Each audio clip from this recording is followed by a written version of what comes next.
For years, fans and players have argued that scholarships aren't enough. That sentiment was echoed on the national stage following UConn's win in the 2014 Division I Men's Basketball Championship. Shabazz Napier, their star player, said after the game that there were a lot of times that he doesn't have any extra money to go buy food, when he's used his meal plans. Despite concerns, some worry that paying college athletes could have a devastating impact on recruitment. Recruitment would definitely change. It would maybe even eliminate some sports programs at smaller schools because they wouldn't be able to financially compete in the recruiting market. Chisenhall and Heichelbeck propose an alternative solution to paying athletes directly, the Olympic model.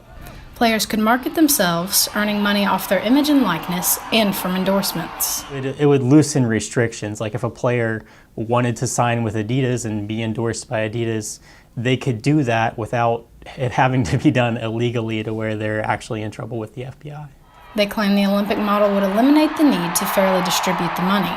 That would solve the issue of finding out who gets what and who deserves more, because it's kind of like a free market for those to kind of profit off themselves. Former NFL player and college wide receiver coach Terry Obie proposes another model, cost of attendance stipends. In addition to tuition, room, and board, athletes would receive money for transportation and personal or incidental expenses. Because sometimes when you have extra money, family comes in to play. So guys are like, man, if I just had enough to get by, I'd be okay. But if I had too much, then I have every family members wanting to borrow, want money.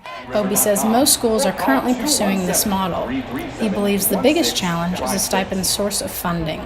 The NCAA is making the money. There's enough money that's divided, that's been bowl games and basketball games. There's other things that can be divided to pay these guys extra.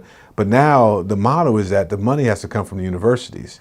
And a small school like Western Kentucky it's very hard to do that, compete, when you're not really operating in a surplus. So it makes it difficult to do that. But if it comes from a different source like the NCAA, that'll make a huge difference and a huge impact. Regardless of fan and player concern, much debate remains about what, if anything, can be done. It's tough. I don't know if it'll ever get figured out the perfect way. I don't know if anything will ever change in a major way, but if I'm a college athlete, I'm not happy. Members of WKU's athletic department declined an interview. For Extra Point, I'm Olivia Eiler.